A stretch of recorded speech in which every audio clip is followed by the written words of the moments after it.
started, actually, I got a question. Is there anybody here who is actually in FishTalk this month? And you, sir, you're in FishTalk this month, so you're a lucky winner. I have for you a custom FishTalk emergency whistle with compass and vibe. Right, yeah.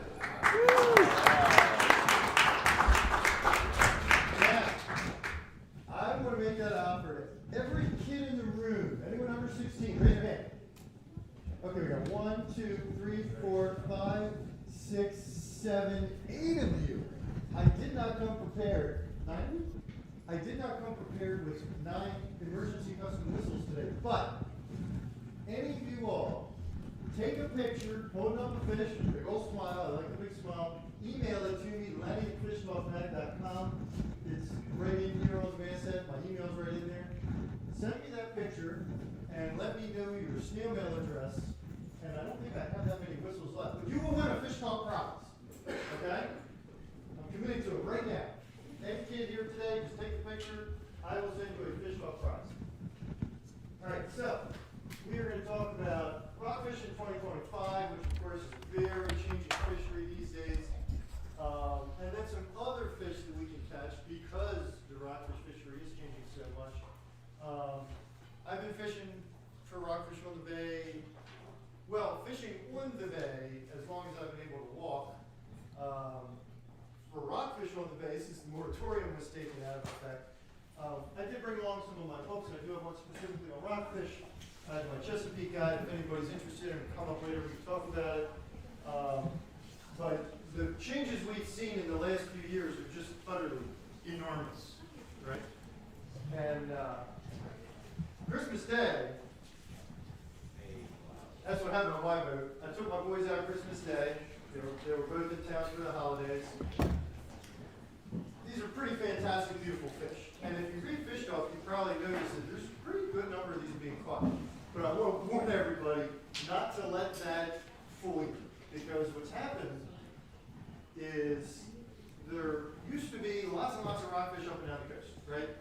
These days, there's one tight biomass. And if you follow the New Jersey fishing reports, back in November, you would have heard about how awesome the fishing was off Jersey. And then in December, the fishing was awesome here. Well, there was nothing going on in Jersey. When it was hot in Jersey, there was nothing going on here for these fish. When it was hot in New York, there was nothing going on in Jersey. So what we're whittled down to is this one tight school of really big fish, and that's what's left of our spawning stock. Historically, there would have been one off New York, one off Jersey, one off North Carolina. There would have been multiple patches of these big fish. So it seems really hot. It seems like the fishing is incredible. It is. It is. Right? This December was just awesome. But don't let that, a lot of guys, they experience that, and then they see these reports that the limit's being cut and they're few and fewer rockfish, and they go, why? It doesn't add up. But this is why. Anybody here live in Baltimore? No Baltimoreans here tonight? I'm an original Baltimorean. If you live in Baltimore and you fish the Patapsco every summer, you can be forgiven for thinking there's more rockfish than there's ever been on the bay, because there's been a huge school up there. Well, what about out here? How many people had awesome rockfish fishing in June, July, August, September, October? Right. It just didn't happen. On my boat, I fish out of the south. On my boat, I caught more redfish this summer on an average trip than I did rockfish, which has never happened in my lifetime. So it's just totally bizarre. But it's the same deal. There's one pocket of fish up there. Historically, we would have had a pocket of fish at the hill. We would have had one at the Gooses. We would have had one off Solomons, down at Point Lookout. Now we're just kind of down to that, one little batch. So this was another Christmas Day fish. You really can't see it as well as I was hoping. We were off of Poplar there. That Poplar to Chesapeake Beach zone has been red hot 3 years in a row now in December. So next December, look for that. If you want to catch these right now, that's my boy David. Yesterday, he went for powder play. They got 3 over 40 inches, 10 or 15 in the 30-something range, and a whole bunch of 20-somethings. So if you want to do this right now, if your boat's not totally winterized, and by the way, I always say the best way to winterize a boat is to use it. If there right now. You can absolutely get it. So here's our problem. We don't have any of these. Who here remembers 6, 8, 10 years ago when you would go running around from flock of birds to flock of birds to flock of birds and catch 12-inch fish and 14-inch fish? Remember that? Yeah. You go running around all over the place going, where are the big ones? All I catch is all these 14-inch fish, all these 12-inch fish. They're just, the numbers were astronomical. We don't have those fish at all now. I saw one school of them last year, I didn't see any this year. So our problem really with the rockfish is we got no babies in the pipeline. That's our issue. So what does that mean for us? Well, the ASMFC, Atlantic States Marine Fisheries Commission, met last month and determined that they weren't going to make any changes until 2026, the 2026 season, because in 2025 they would get more data. So as it stands, we're looking to have the same regulations for 2025 that we had in 2024. I always caution that I don't know that for a fact, because every time I say something, the DNR decides to do something different. They change it up. They constantly make me wrong. But that's what I'm being told, that's what everybody's saying, is in 2025, Can you make that is going to be identical to 2024. If that's the case, we get one fish 19 inches to 24 inches, right? What about those big fish? You absolutely positively cannot keep them. Uh-oh, can I go backwards? There we go. Absolutely positively cannot keep them. If you want to catch them, you want to be super careful how you handle them. This is a great example. One hand, you lip them in the jaw. The other hand goes right there by the anal fin to support the back. You do not want to hoist them straight up and down. That evidently causes jaw hinge injury and internal organ injury. So this is the way that the scientists tell us to handle these fish. You can see he's kneeling down by the side of the boat. See how that fish is dripping right there? That's because he's the angler who caught it. That's because he caught the fish, brought it up to the side of the boat, he leaned over, put his hand in the lip, put the other hand under the back, lifted, click, click, click, picture, right back in the water. That fish was out of the water for about 18, 20 seconds at most. So if you want to catch these big fish, I 1000% encourage it, but gosh, we got to be careful with it. We got to really make sure we don't hurt these fish. Whatever you do, see his hands are bare. This is Christmas Day. He's wearing gloves. He was wearing gloves. He took them off right before he handled the fish. You don't want to handle the fish with anything dry. Gloves, towels. You don't want to rest them on your jeans. Nothing like that, because that removes slime from the fish, which is its autoimmune system. So they need that slime. I don't net these fish. I do not like to net these fish. If a young angler brings up their first big giant fish, they're dying to take pictures or anything really wrong with them, not really, as long as you're using a rubber coated mesh net, not a nylon knotted net, right? If anybody here still has one of those knotted nylon nets on their boat, please throw it away. Like, those things are way history. You gotta have that rubberized mesh. Sooner or later, you're gonna net a fish you're gonna let go, and if it's got that knotted nylon, those knots rub the slime right off, and the fish is not in great health. So how you're gonna get them, you can sort of see here, you got a 1 ounce jig head. There is a 5-inch white paddle tail underneath it there. I don't think you can see either of those pictures. Nope, can't see the lure on that one either. I should have put a better picture of the lure in there. When I'm fishing for these fish, I use a Boss BKB. They're either 8 or 9 inches. I like an 8 or 9 inch bait for these big fish. You catch plenty on the 5-inch bait. You also catch plenty of 20, 22, 24-inch fish. If you really want to target the big fish, use a big bait, and you won't catch the little fish. You do less catching, but when you get a white, it's a big one. So I like to use the big baits for it. There are occasions when the fish just want the smaller bait, or they just want the bigger bait, so you do want to kind of alter it around a little if you're not getting bit. I was talking to someone earlier who showed me a picture of a fish from Chesapeake Beach, Christmas Day. That's where this was.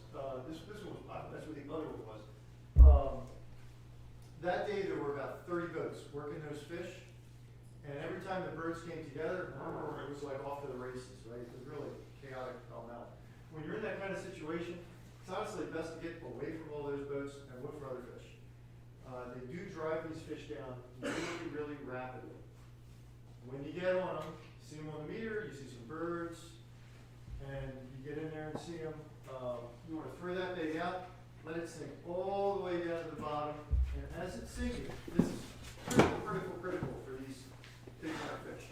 As it's sinking, you want to have your finger on the line and keep tension as it's sinking. So I'm going to throw it out there, it hits the water. As soon as it hits the water, I put my finger on the line, it comes taut, I drop my tip as fast as that jig will sink, and then when I'm all the way down, I let go with my finger, swing the rod back up so the line spills out, put my finger back on, and then drop the tip again. And the reason for that is, quite often, on the initial cast, as that thing sinks down to the bottom, that's when you get your bite. And if you just cast it out there and let line spill out, you'll never know. You will not feel that pop, you know? Sometimes your jig stops sinking too soon, and you go, oh my gosh, you know, what just happened? And you realize like there's a fish over there. But you'll catch a lot more fish if you do that with your finger, keep that tension on the line as the tip goes down. Much more effective. Once you hit bottom, just do a steady bouncing jig along the bottom. There will be times when these fish will suspend, and you'll see them on the meter, you know, mid-depth. When that's the case, you might want to speed up a little bit, get a little higher. But remember that during the winter time, everything's moving kind of slow, right? So they're always a little slower. As soon as you feel the hit, set that hook, they're waiting, nothing like that. I like to use a 4,500 reel with 30-pound braid and 30-pound or 40-pound fluoro leader for this. It's heavier than I normally use for rockfish, but again, we want to be good to these fish, and what you don't want to do is hook them on like a 10-pound setup and then fight them for a half an hour, because then the fish is dog tired when they let it go. Sometimes they want to swim away. So you kind of want to use the heavier gear. I threw this in here just so everyone could see. That is the last 1, 2, 3, 4, 5, 6 years of spawn. It's that far below average. Last year, 2023 was like the lowest on record. It was horrific. So that's why we got the babies. We, you know, cross your fingers, we might have a good year this year. We're often told that the problem is it's been too warm and not enough snow melt in the western zone to give them the best spawning opportunities. So I don't have an issue with different. Although it's absolutely not snowing outside right now, right? No. If it is, don't tell me. But you can see, you know, there's still great hope, because you can see through the years, you get these big spikes. You can have a relatively small spawning biomass of those big fish and get a huge spawn when the conditions are correct. You can see this is kind of what got us out of the moratorium, was this one real biggie there, right? And then we had a couple astronomical ones. And then we had fantastic fishing for 20 years. We really did. Like the fishing we've had for rockfish on the bay up until 5 years ago was world-class, best any of us are ever going to see in our lifetime. So these are the ones we're looking for now in the summertime, right? Your magic 19 to 24. The season as it stands, again, assuming the DNR doesn't change anything, is going to be May 16 to July 15. Close July 15, open again August 1 through December 10. I put on there 2025 rates could change, because they'll probably change them just to make a liar out of me. Assuming that this is the case, we got a gap in here, right? 2 weeks in July. It wouldn't shock me, honestly, if they closed another week in August. We do know that these fish, they put the mortality rate at 9% overall, right? The fish that we catch and throw back, they say 9% die. We know that those big fish in the winter, it's closer to like 1.2 to 1.5%. It's a much super low number. Best time to catch and release them. But during the summer, it's actually much higher than that. I don't think anybody has a really good grip on exactly what it is, but it's actually much higher. So we really don't even want to catch and release fish in this time frame. And honestly, in August, I don't love to fish from either. we know we're hurting them. April 1 through May 1 is closed, including catch and release, right? We're not even allowed to go and catch and release it. There's a lot of controversy over that. I personally really don't like it because April is a great catch and release month. Only the main stem bay was ever opened. The nearest spawning grounds are about 20 miles from anywhere you could catch and release them. So to me, it's kind of silly to close it. Plus that low temperature is super low rate. But that's what they did. They saved the lives of some fish on paper and used that to change the season. How are they gonna close it to catch and release? It's not like I can look in the water or yell in there. They don't get on the hook. I mean, so they get on the hook. They get on the hook. They got it. I mean, so they can't really. I mean, DNR sees you pull in. Are they gonna fine you because you didn't tell the fish not to jump on your hook? This is one of the reasons this closure is so controversial. The NRP officers hate it. They hate it because they don't know what to do. You know? The bottom line is, if they see you specifically targeting them, and that's all you're catching, what I've been told, don't take this to the bank, what I've been told by some of these guys is, if they see you catch 3 in a row and you don't leave, they're going to take it. Because then they kind of know in a pretty good sense that, yeah, that's what you're doing.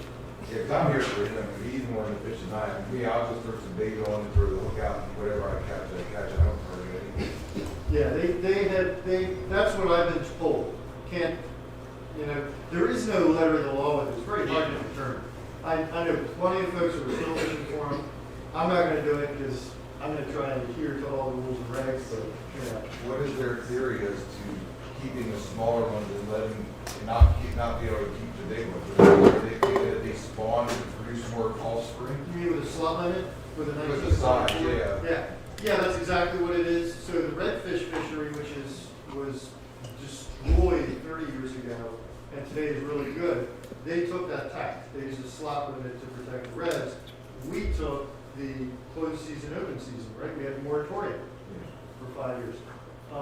Both worked. The rockfish came back, but now the rockfish were flying again, and everyone's looking at the redfish and going, well, that slot limit thing worked really good. They're taking the large ones like that, produce more offspring, is that why you can't keep them? Yes, they do. And it's a, what's the right word? Like a logarithmic thing. Okay. Like a 40-pound fish creates 8 bazillion eggs, but a 45-pound fish creates like 20 bazillion eggs. Right. You know, it jumps up. Right. Up until April 1, we can fish the main stem, and of course the power plant. I already mentioned that. If I was going tomorrow, that's where I would go. The main stem fish. Right now, the winter temp, I told you it was 38 yesterday when they were running down there. When the temperature gets below 40, most of these fish go to the bottom and sit there. You'll find them on the meter. You can see it. You go, oh my God, look at all those marks. You can't get them. They just won't bite. You work all day. You might get a bite or two. Very, very difficult. Power plant fish are warmer water. They're active. So, we got all this other cool stuff to fish for in the warm months then. Cutlass fish. Who never caught a cutlass fish last year? You did? I think you should win a prize. You want a cutlass fish? How about a FishTalk koozie and a couple FishTalk stickers? They are super cool. They're weird, they're wacky, they're bizarre, they're wild. Guess what? They taste really good. Did you eat yours? How was it? Yeah, it's really good. We got the redfish. We got specks, more and more, year by year. We got sea bass. Last year was not great for them. The year before it really was. We'll have to see where they go next year. I threw this picture in here just because it's so bizarre. Who knows what that is? Mullet. Nope. This was caught about 2 miles from Smith Island. Had no business being there. Small cobia. Nope. That's a ladyfish. A ladyfish, which lives in Florida. That does not belong in the Tangier Sound, but it was up there. Could not believe it. So reds are one that last year was spectacular. The year before that was pretty good. The year before that was, they were around. Will they come back? I don't know. This winter did cause some die-off. I'm already hearing reports from the lower eastern shore and from some of the Virginia western shore areas where There have been die-offs, unfortunately, because of the cold. But hopefully they'll pull through pretty good. I know they've been sticking around more and more. There were at least 2 that were caught in a pound net in the West last February. So that's pretty cool. They're at least trying to stick around. I'll bet there's some of them in the power plant right now because they kind of get stuck there in the warmth. This was a deep water fish. It was I call it deep water. It was in 10, 12 feet of water. You can see that's about a 1 ounce head. I have a plastic one there. That was going to be a scented plastic. I really like 3 and 4 inch paddle tails for the redfish. When you're in the shallows, and there were a lot of these fish in the shallow. I'm assuming a lot of folks here might fish, say, the West River, right? Anybody? Yeah? Couple? Okay. So in the south, in the west, all along the east side, anywhere there was ripraps or points, you could fish the shallows for them. And like I said, I got more reds than rockfish from doing this. You want to use a very light net. A half an ounce is, I put it sometimes, I'm going to say often, it's too much.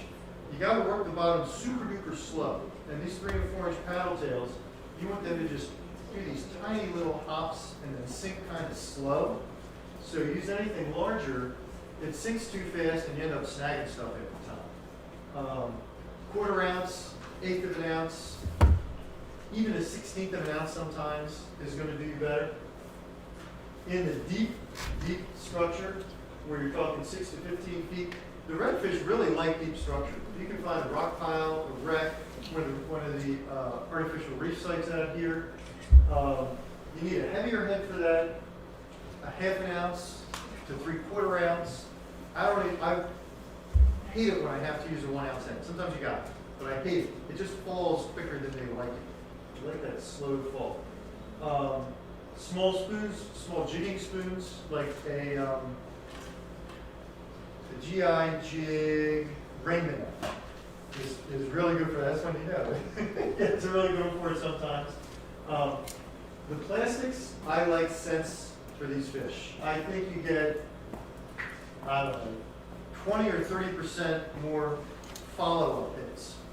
When you throw the straight plastic paddle tip and you get a bump and it's a redfish, there's a remote chance he'll turn around and hit it again. If it's a gulp, there's a very good chance he'll turn around and hit it again. You really boost your number of follow-up hits by using the scented bait. I don't have scientific proof, but I would assume it's because they like what they tasted and they come back for more. That's generally what I use. I have a buddy who fishes with me a lot who uses the goo. What's it called? It's that smelly goo. Darn, I can't think of the name. But you know, the scent additive. He takes a little bucktail and Procure, that's what it's called.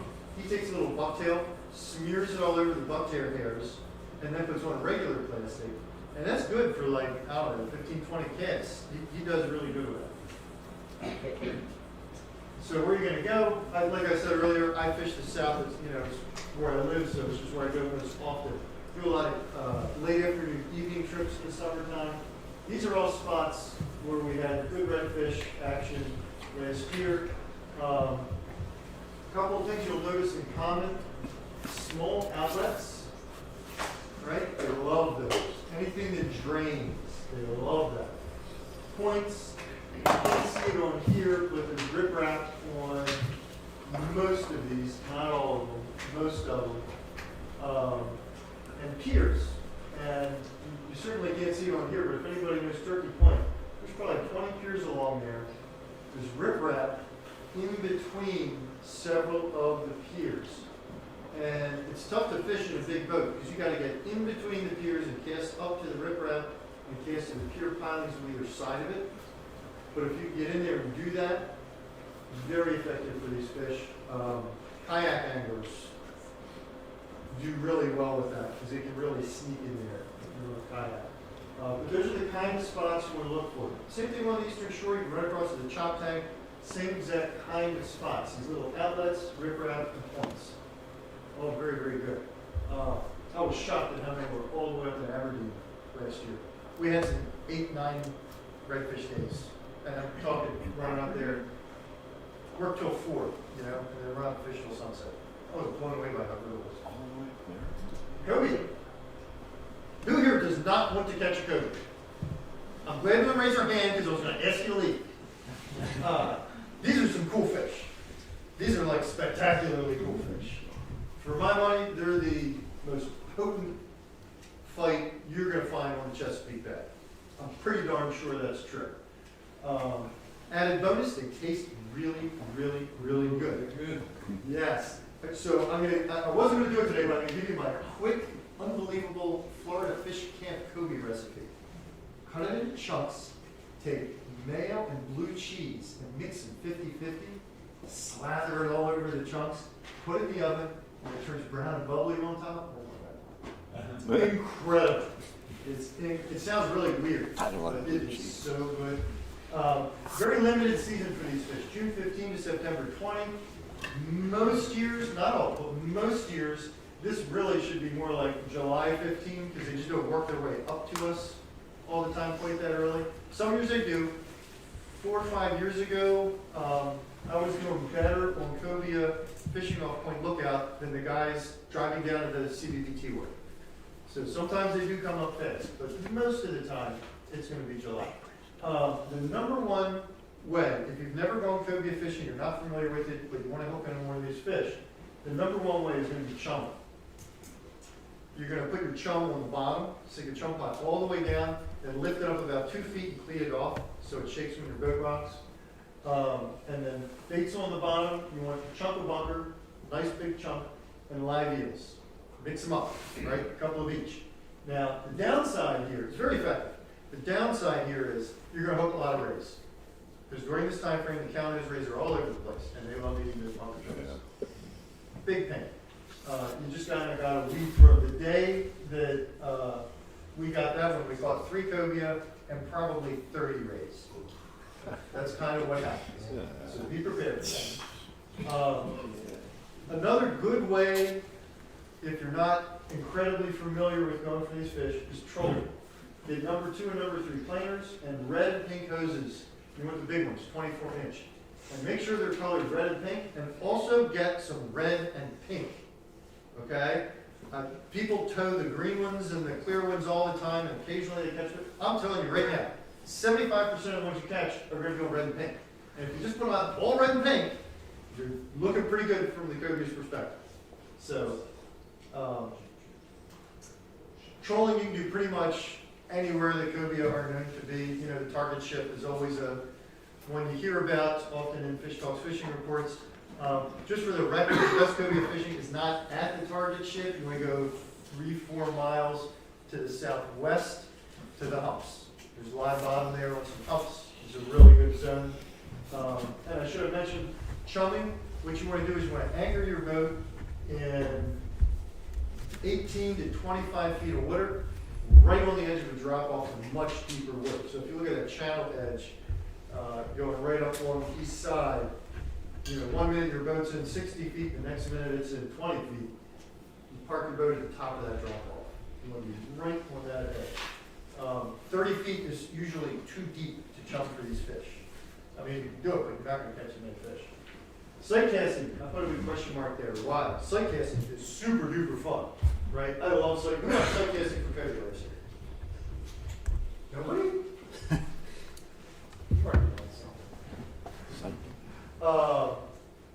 It is super fun. Like, it's amazing to see the fish, throw it, catch it.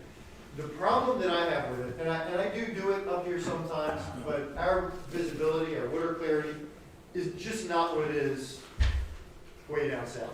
It just isn't. Sight fishing is really, really tough. I think the best day I've had north of the Point Lookout might have been seeing 5 fish and getting 1 shot in. And you got to see, 3, 4, 5 before you get in a good shot. Not every time. A lot of times when you see them, they're swimming away, they go down, it's just not right. It's kind of tough tough to get the shots, so you need big numbers. So I wouldn't encourage anybody who's dying to try to catch cobia to focus on sight fishing north of, say, north of the James. Even coming out of the Rappahannock, it's really tough. Doable, but it's really tough. That's what. What kind of gear you want? 30 pound is an absolute minimum. Spin reel 4,500, or you want bigger conventional. When I say 30 pound is an absolute minimum, I mean if you hook that fish on 30 pound gear, you're in for a serious battle, and it might win. Using 40 pound is a better move if you want to make sure you get that fish to the boat. They're super duper potent fish. I just found this out. I don't have it on the slide, but they actually did change the regulations on cobia this year. Our minimum is now 43 inches. You're allowed 1 fish per person, 2 per boat maximum. And the season, I believe, well, that's why I said September 20. Yeah, because it was September 15. I think they bumped the season up because of that. But again, check drugs before you go. Don't take my word for it on that stuff. All right, here's a cutlass fish. Look at that. That's some teeth or what? Did you ever get bit by one? I've been bit by one, and they have some kind of secretion on their teeth that prevents coagulation. And when you get bit by one of them, you will bleed for a half an hour. It's constant. And they make quite a preparation in your skin. Wow. That right there is a 3/4 ounce rattle trap. It's blue on the back, silver on the side. That is a absolute killer lure for those fish. Oh, I thought I had one more. Oh, well. The other one is the Rainbow. The Rainbow spoon is a really good one for them. They'll hit spoons. But if you hear that cutlass fish are around, or you see in FishTalk reports, does everyone know about the FishTalk fishing reports? We have weekly reports. If you're free, if you sign up for them on the website, every Friday at noon you'll get an email with links to them. Hey, the reports are out. If you see in the reports that there are cutlass fish at the mouth of the west, or at the mouth of the Packs, or whatever, just take a couple of those rattle traps, tie them on a spinning rod, roll them out behind the boat, good long hard cast, maybe give a couple extra swishes of line out, stick in the holder, and just cut along at walking speed, 3 miles an hour, something like that. They chew those up. They absolutely love them. If you have Spanish mackerel trolling gear, small spoons behind planers, they'll chew that stuff up too. They, not this past summer, but the summer before, they were super thick in that open area between the south and the west. And I've spent all August fishing for them. It was a total blast. And I started out pulling mackerel gear because I knew that was going to get them. Caught some, and I started experimenting. Rattle traps did better than anything else. So just throw a couple of them out, just tow them around. My super secret ultra tip for the cutlass fish. I don't think anyone's going to know this. Does anyone know what I'm about to talk about? Osprey. Osprey love those. I already moved the slide. Osprey love those things.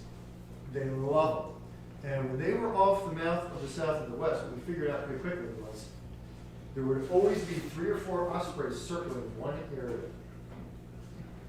And you go and troll right under those birds, that's where the fish were. And watching them, we came to realize that every half hour, 45 minutes, you'd see an osprey flying towards land with this long skinny thing in its clutches. And they were going back and forth. You could watch them go back and forth from land. I guess they'd take them to a tree to eat them or whatever, or their nest. And they were just one by one picking up these cutlass fish. Fascinating, totally fascinating. But when you're out there, you know there might be cutlass fish in the area. You see 3 or 4 osprey just circling around up there. That's your sign. You know where those fish are. All right, specks. Specks are another great one. They've been on the increase this year. This was actually just early December, and that was actually the power plant, which I guess is kind of cheating, if you want to call it that. But they do hold some very beautiful fish at that time. I'm sure some folks got specs this past year, right? You got a spec, raise your hands.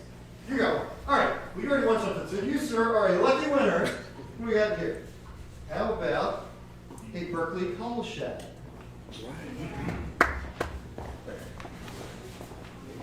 Absolutely. So, the specs is going to be mostly a shallow water game, right? I like soft plastics for them. I like them small, 3-inch, 4-inch max, with one exception, which we'll get to in a minute. I call it the herky jerky. You got to know the herky jerky. And if I do a poor job of explaining this, it's not a problem. Go to fishtalkmag.com, type herky jerky into the search box in the upper right, and I did a very detailed feature on this that will pop right up. And by the way, we always do that. We've been publishing for we're about to hit 8 years. Everything we publish is on the website. So like if you go to the website and that search box is in the upper right, you just type in speckled sea trout. 10 feature articles on different tactics, techniques, and spots are going to pop right up. Great resource. So the herky jerky is when you basically cast out, you lure hits the water, you let it hit the bottom, reel down tight, point right at it, lift your chip, and then kind of bang it, bang, bang, bang, bang, bang. And what it does is it makes your lure kind of go, and then you take a couple cranks on the reel, and then you go hard pop. And you take a couple more cranks, and bang, bang, bang, bang, bang. And then you hold the rod down to the side, and you're real steady, and go pop, pop, pop, pop, pop. Basically, you get herky jerky. You get crazy, just do everything and nothing. No cadence, no rhythm, nothing normal that you would think would catch a fish. For some bizarre reason, that will often trigger an attack from a spec. I don't know why. Doesn't work all the time. It's not the best retrieve most of the time. Like 30 or 40% of the time, it's going to be the most effective retrieve. What's really bizarre is, when it works, they're not hitting anything else. And I have literally stood on boats with guys, with 3 other guys, good anglers, and caught 6-8 fish while they haven't gotten a bite. And they're like, what's going on? And I'm like, you gotta do the herky jerky. And I'll never forget this one particular time. One of the guys was like, you got the magic wood, let me have one. And I'm like, okay. And I gave him one. It was a Gulf jerk shad. I gave him one, he put it on, he still didn't get bit. And I'm like, you gotta do the herky jerky. So when you're spec fishing, like every third cast I'll try it, and if I get a hit doing it, I do it from then on. And if I get a hit doing a normal, smooth little pop retrieve with a rhythm, with a cadence, then I'll stick with that. Now the tricky thing about specs is they constantly change their behavior regulated to the time. Constantly. You'll find very few scenarios where they want the same thing for more than like an hour or an hour and a half. They very rapidly change their preference. So if I'm having a good bite and it's going on for an hour and then it starts to peter out, I change my tactic. I change my retrieve. I might change colors, change something, because they're changing their preference constantly. It's really weird how they do that, but it's something they do. When you're over weed beds, which of course we don't have much on this side of the bay, but if you run across like the little chop tank or the chop tank in Flynn, popping cork with a plastic shrimp about 3 feet below it is a killer. Fishing a jig on a weed bed is a misery. Because you hook weeds constantly. It's just a pain, right? But the popping cork takes care of that, and they like that. These little plastic shrimp work great. Shrimp, the white shrimp, have been moving farther and farther up into the bay to the point that I think about 5 years ago, Virginia started a commercial fishery for them. It's going to happen soon in Maryland. It wouldn't shock me at all. I know guys who now in the Tangier Sound go out and cast net for them and fill a 5-gallon bucket. They're more than, I'm not talking grass shrimp. These are real shrimp. They used to be here, but they are now. I have a friend who lives in Deal. I think he's actually Franklin Madden because he has that community pier, and he throws a cast net off it. The last 2 summers in a row, he's caught like a dozen shrimp. Here, I mean, it's bizarre. Big shrimp, eaters, you know, crazy. But the specs love them, so that plastic shrimp is a really good thing. I put always have pink always have pink. This is another weird speckled. 80–90% of the time, it ain't gonna matter. If you fish enough, there's gonna be a day when pink catches every dang speck. They just won't hit anything else. No lie, no clue, not a scientist, but it's a reality. So I've always got pink on my boat. Whenever I go speck fishing at the beginning of the day, someone's got on pink. And if it works, great. Maybe the other stuff works, maybe not. Maybe that person catches 3 fish in a row, no one else catches anything. Everybody put on pink. Gotta have the pink. Focus on underwater rocks, points, stumps or current. Again, this is shallows, right? One exception, in the middle of the summer. The middle of the summer. What do you do? Who can tell me? What do you do?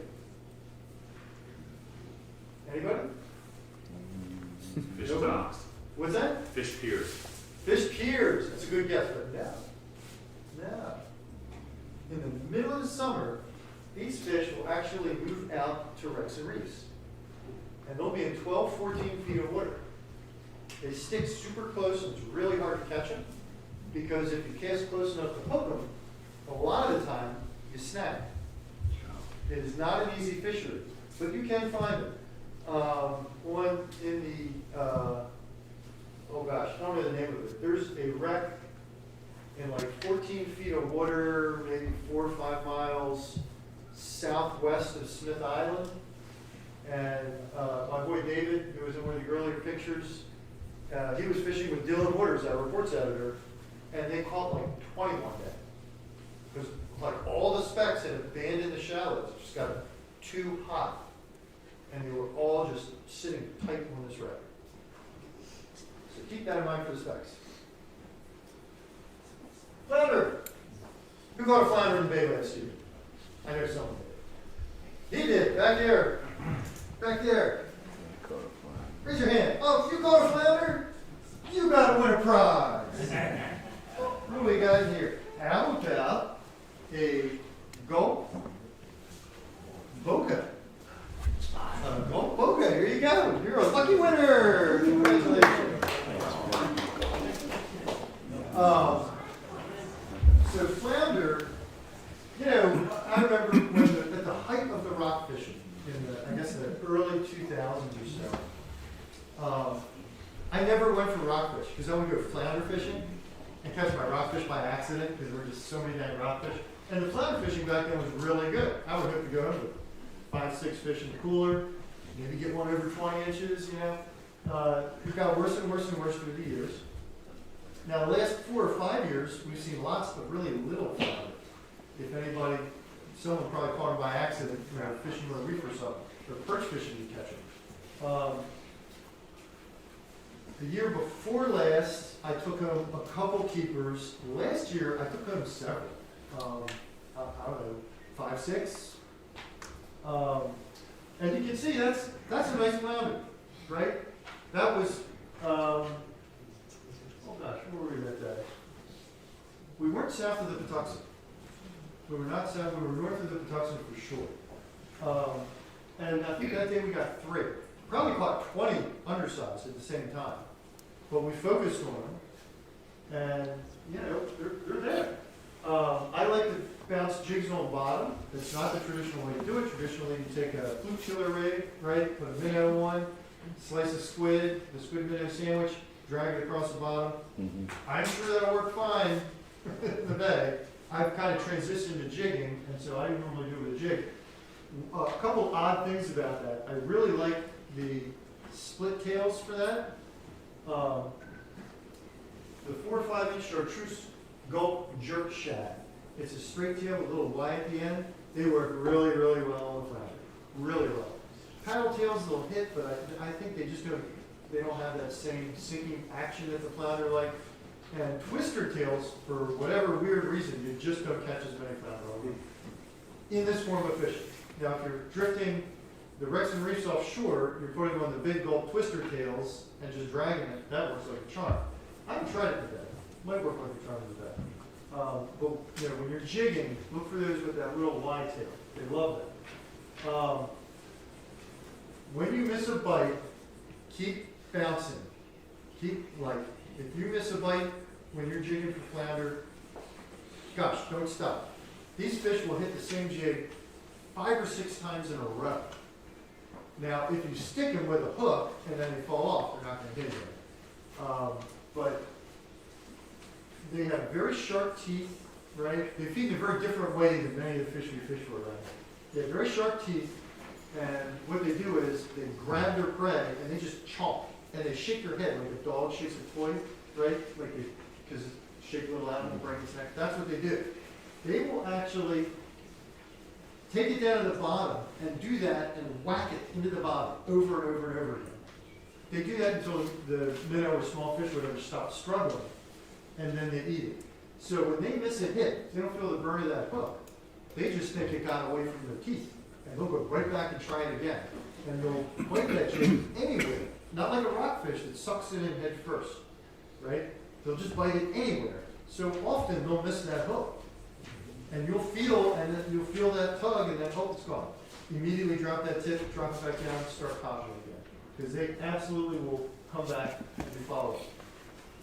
The reason I know exactly how they eat is because I have a pet flounder in my big giant fish tank event. That I've watched him extensively eating minnow. And that's exactly what he does. And then he'll get just a corner of the tail sometimes. And he'll be able to kind of pound that fish until it doesn't struggle anymore, and then he eats it. He can't get away. He'll go down to the bottom, just wham. It's really crazy to watch.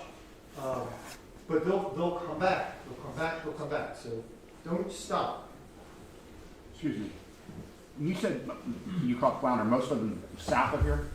No. Oh, no? No. That one in the picture is south of here. He was somewhere between the Gaz docks and Calvert Cliffs. He was somewhere in that zone. And that was a good zone for him. I caught a lot of them. You know, the edge of Tillman Island is called Rip Rap on the south end. Caught a lot of them this year. Only a couple of keepers, maybe 1 or 2 keepers, but a lot of like 14 inches. They were all over that. They weren't right up on the rocks. They were like 10, 15 yards off of them. And we were casting up to the rocks trying to catch redfish. But then what I would do is a redfish retrieve for 5, 10 feet, and then switch and start popping it for flounder. And there were a lot of them. I never targeted them in Eastern Bay, but I would bet money they were in there in good numbers. I didn't try it, but man, Eastern Bay 20 years ago, I head over there constantly to fish for flounder. Actually, I got one, more than one. I got a couple in the South River too, little ones. Sea bass. So hopefully they'll come back next year.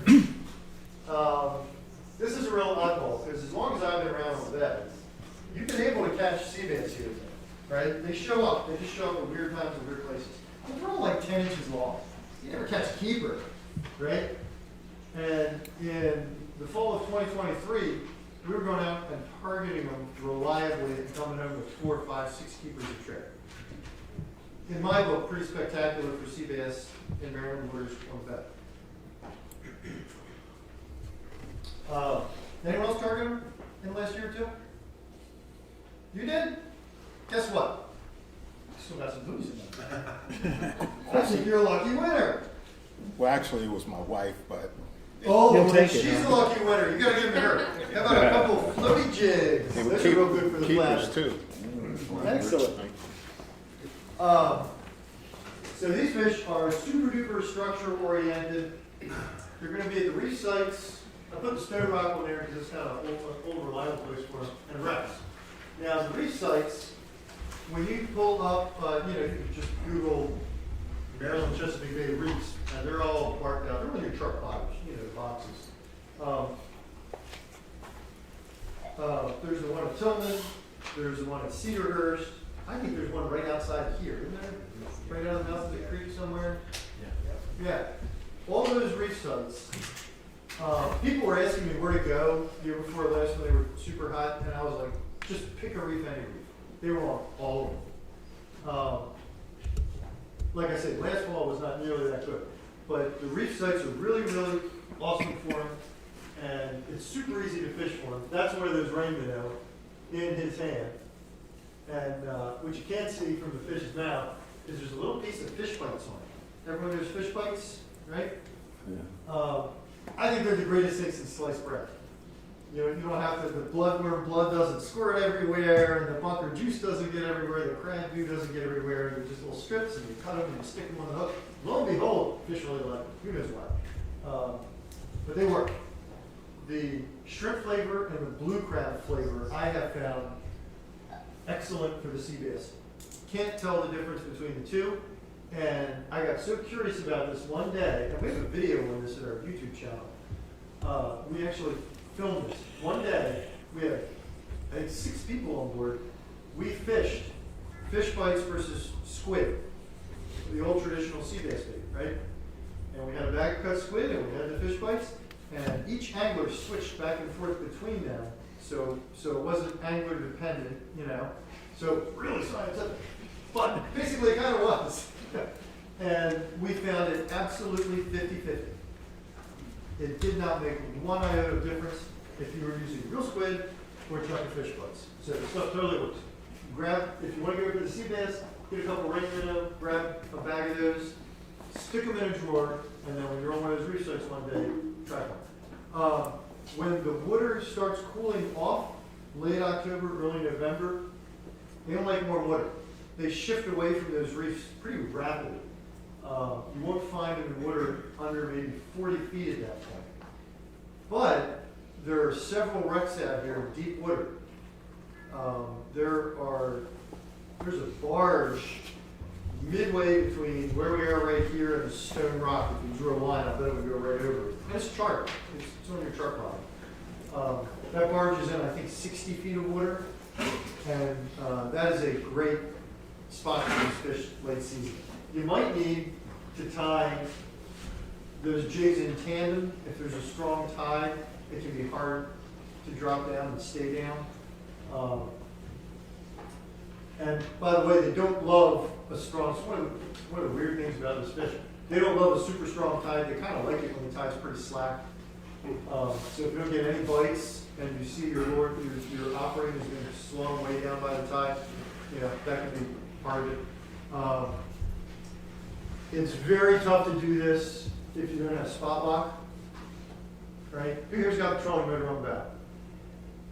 Oh, come on, how many people have a trolling motor? You do. You the only one? You got a serious advantage. That trolling motor on the bow gives you a tremendous boost with something like this, because you don't have to fight with an anchor all day. You just pull up, press a button, fish, fish, fish. Okay, the bite slows, I want to move 10 feet. Press a button, move 10 feet over. You can work the heck out of structure. Super duper advantage. And these days, you don't have to have a little boat or a particular kind of boat. They can put them on anything. Literally anything. Great piece of equipment to have. Spanish mackerel. I threw the mackerel in here because it's a great summertime option if they come up. And we got real lucky with them for a number of years, and then last year they just didn't do it. But you know, historically, I'd say 1 out of every 3 years we're going to get a really good mackerel run. I don't know what will happen next year, but there were plenty of these guys in Virginia. They just didn't come up to us. So the spoon, trolling the spoon, is the old standard way of catching those fish. It works. Number 1, 2, 3 planer, 25 feet of fluoro, put a swivel in the middle where that spoon will make a horrific mess. Troll it around somewhere between 7 and 8 miles an hour. You would go a little faster than you would for most other fish.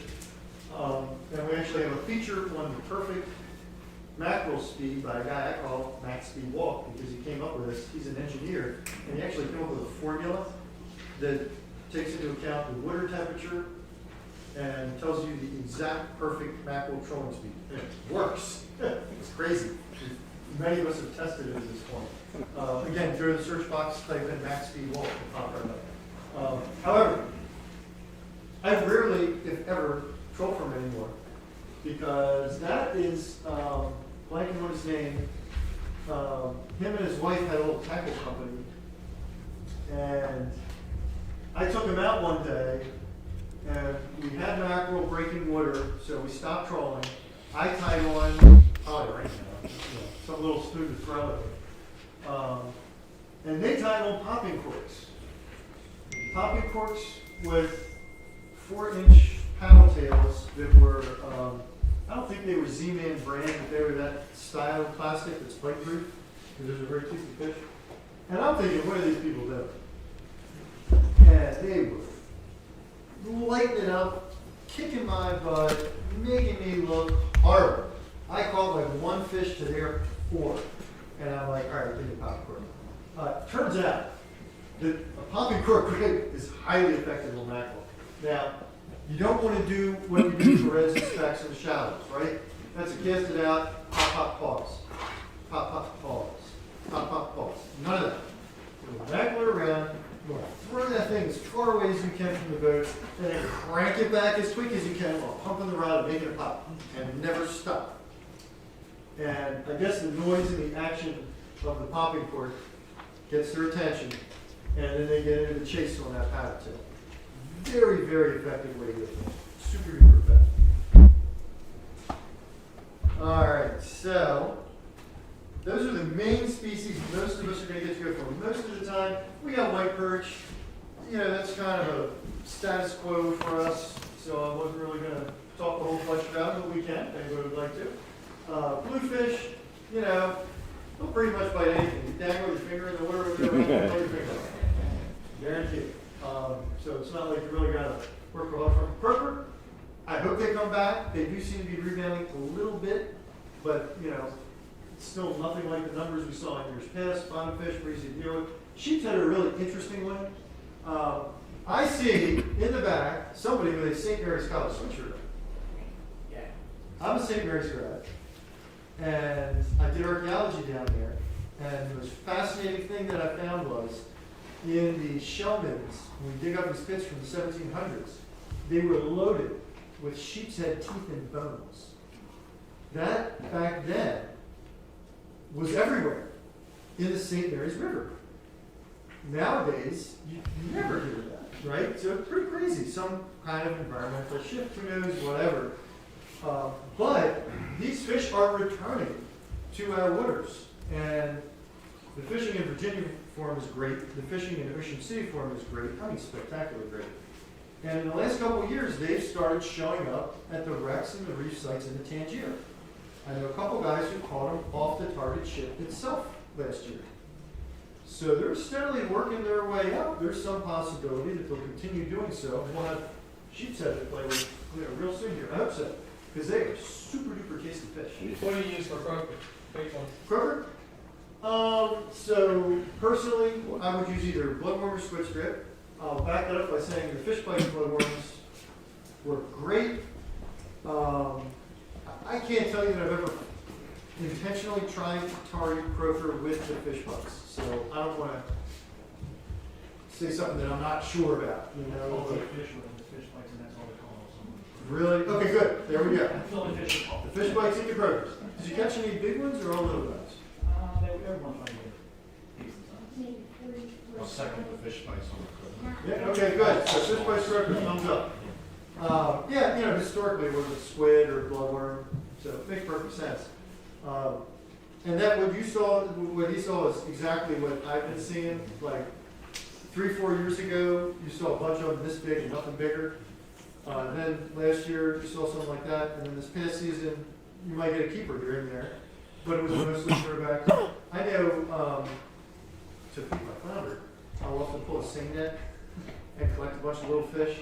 And I noticed this spring, early this past spring, I mean like March, there were already tiny little croaker all over the place in the South River, which I was really surprised at. I don't know. I mean, you know, I think they drop their eggs in the ocean and then they swirl in the currents and that kind of thing.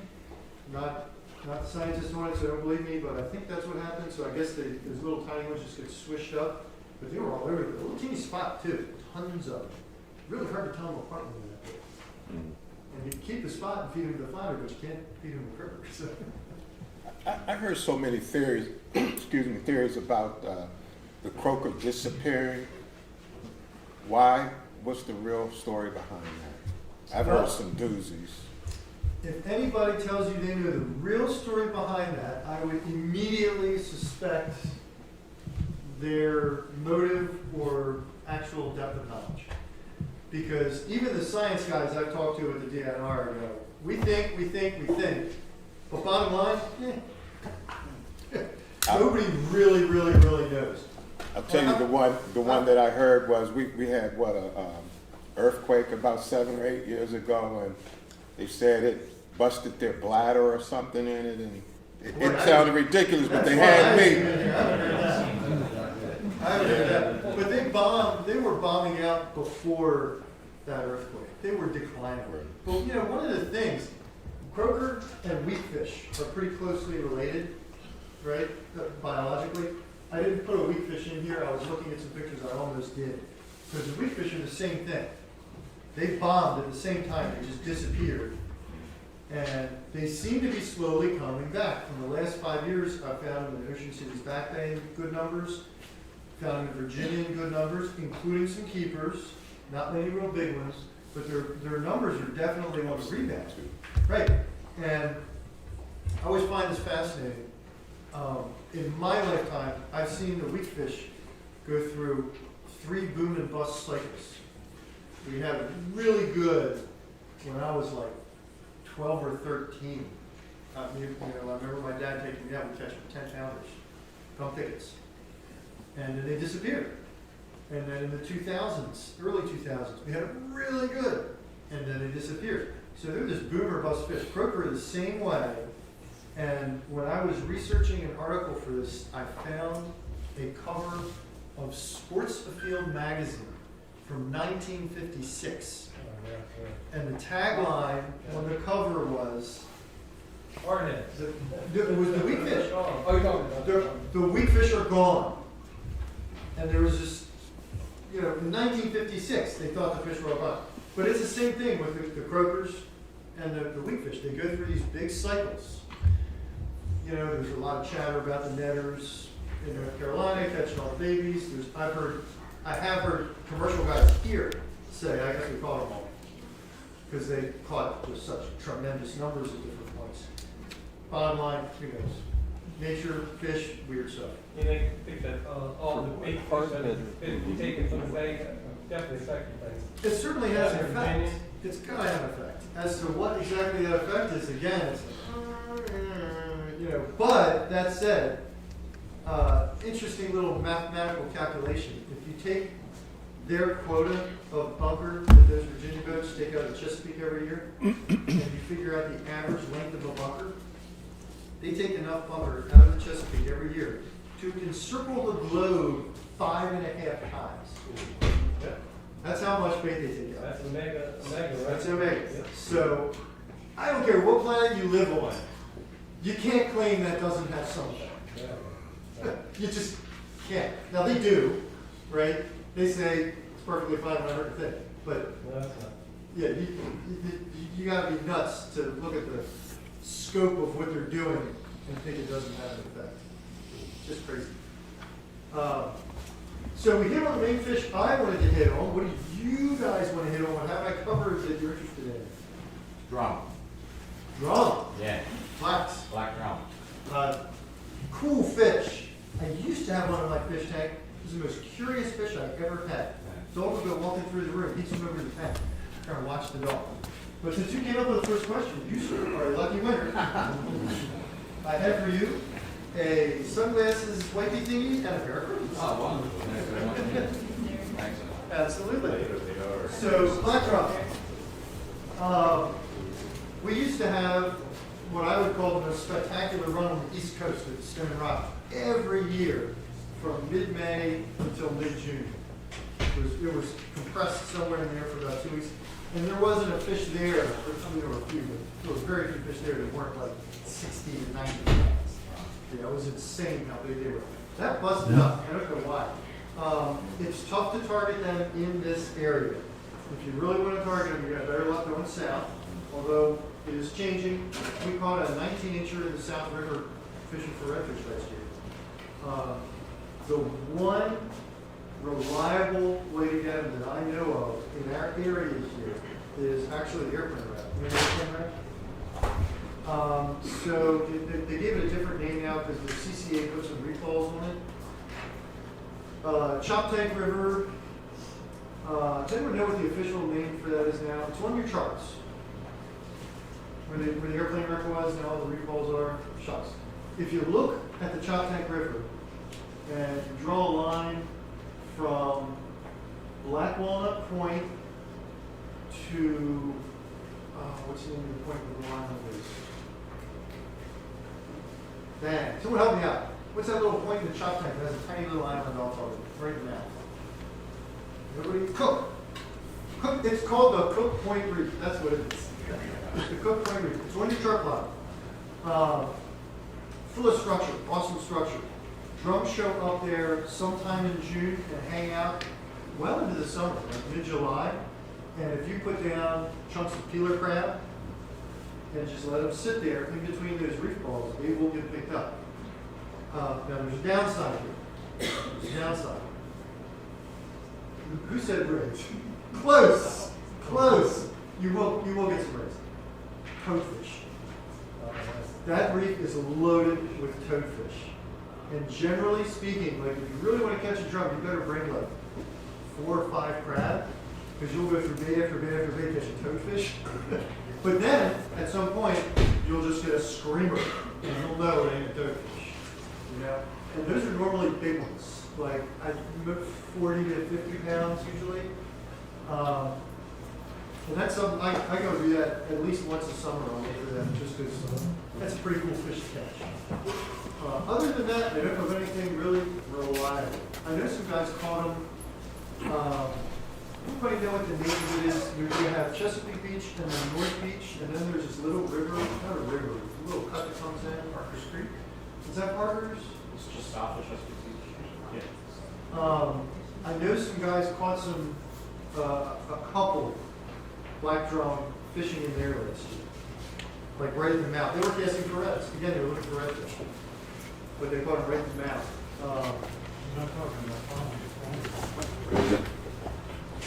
I'm not good enough with the names to be sure. It's where the little creek comes out. And there's actually like an old, I don't know if it was a bulkhead or some broken pilings there. It's Parker Creek. Is it? Okay. Are there any invasive species that are causing more trouble than normal this year? Yeah, the blue cats are an epic nightmare.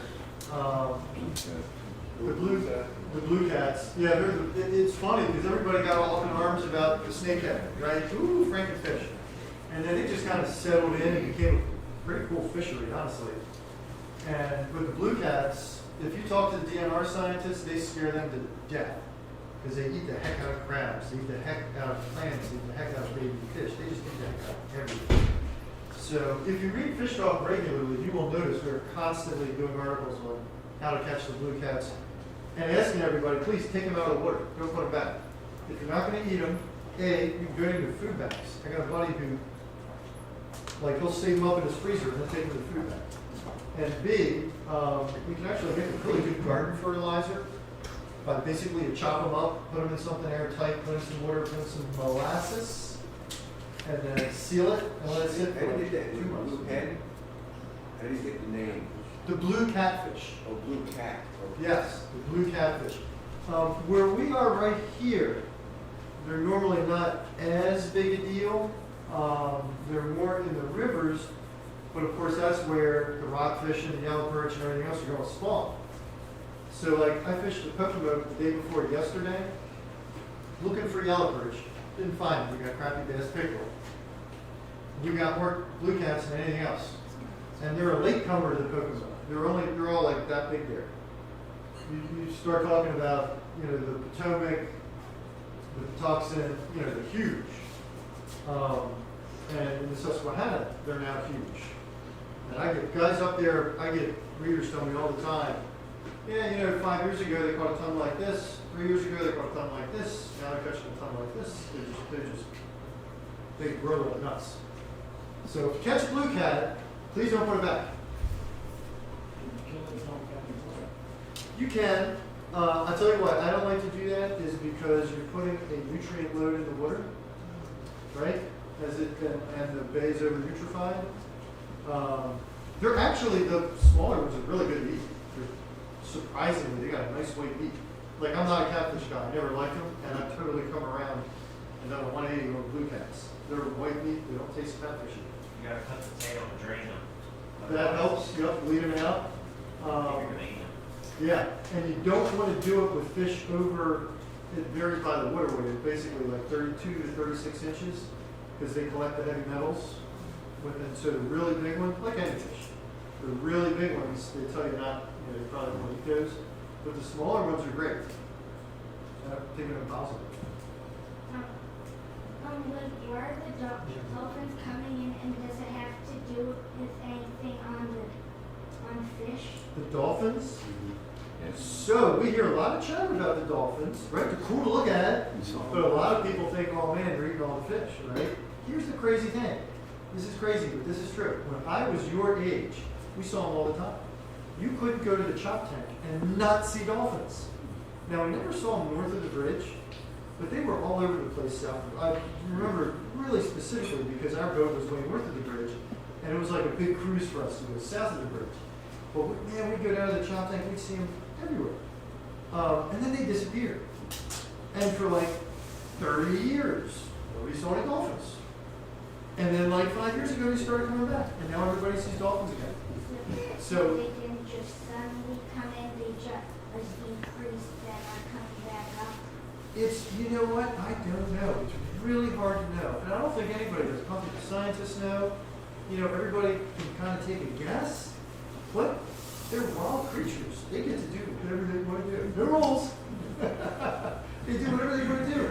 So for some reason, they didn't come back for a long time, and now they decided they want to come back again, and they do. I don't know. Certainly they're eating some fish, but I can tell you that I have never seen them in numbers big enough that I thought, oh my gosh, they're going to eat all the fish. But I don't think that's going to Is there any porgies in the bay?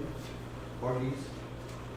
I have not heard of them nor seen them, and I wouldn't expect it to happen because that's really a northern cooler water fish, and we're getting warmer and warmer. What's happening here, whatever you may think of climate change and all that stuff, is definitely changing here. Our water is definitely getting warmer, and that has a lot to do with the decline in the rockfish numbers and the boost in the redfish specs and a lot of this other stuff we're talking about. And honestly, in some ways, like, you know, it's a pretty awful thing, but I feel like climate change winter. You get these 50-degree February days in redfish, right? But there's a price to pay. The rockfish are taking a beating. So I got ciguatera down south, I was wondering if there's anything around here that could make you sick. Not to my knowledge. That comes from fish that eat coral-eating fish, right? You'll get that in the tropics. I've never heard of it up here. Squid, preferably around the Maryland, Virginia line. Offshore? Offshore. Interesting. I hadn't heard that, but there, I don't spend as much time offshore as I used to. I used to run a bit out of the fishing center all summer. I haven't done that in 20 years. But even back then, if you went night fishing, you would often, like, you could drop squid jigs and catch squid, which is a lot of fun, because then you can have 8 foots. It's really cool. They do it. They really do. They're like, squirt. They squirt everything. Makes a big mess on your boat, but it's fall. Kids love it. I haven't heard about that, though, but there are the two kinds. There's the long fin and the short fin, I think they are, and one's inshore and one's offshore. And I know that we had low numbers for a while, and the bluefin tuna stopped coming into our inshore lumps. Like, we used to go to the hot dog hammer and fish bluefin all summer. They just stopped coming. And it's really interesting you say that, because now bluefin we're getting back, at least in the cold months of the year. This December was like the best anybody could ever remember. I wonder if that has something to do with it. Interesting. What is preferably probably the best fish to catch in the Chesapeake Bay? Preferably, probably the best fish to catch in the Chesapeake Bay. That, my man, is up to you. Whichever one you want to. You know, you can go for you can make it the white perch and catch lots and lots constantly, right? That's a lot of fun, and they're tasty, but they don't get real big. Or you can, go back to that cobia picture and say, man, I want to get one of those. It's up to you. We got hit the time of year, it's been too cold this year. I haven't seen any of the lion's mane jellyfish around the marina like I did last year. I don't know. I can't tell you I know the jellyfish very well. I know to stay away from them. Well, yeah. I mean, the lion's manes are pretty look at, because you got that big, all that yellow one. Yeah, I don't know. I just haven't seen any this year. I don't know if it's because it's a lot colder this year than last year, or it's just not that time. I have seen them on the West River this year. Yeah? Yeah. I don't know. Oliver, The weather and tides like affect fishing. big time. Big time. And each fish and each type of fishing, it can affect differently. And that is why you are probably going to spend until you're my age trying to figure it out. And then when you get my age, you're going to go, dang, I still don't have it figured out. A boat question. I've been fishing off whalers since, I don't know, the last decade and a half or so. Always, successful. However, right now we have a large sailboat, 43, 45 feet. Water line's probably, I'm going to call it 5 or 6 feet above. So you're fishing from kind of high up, so you need a good long net, but there's no maneuverability. So you can't, go jig the bridge in a big sailboat and kind of, hope for the best. Like, that's not an option. So you can find a drop off from 20 to 60 feet of water. You kind of float there and jig. Trolling's not really an option because the engine doesn't really like those low RPMs.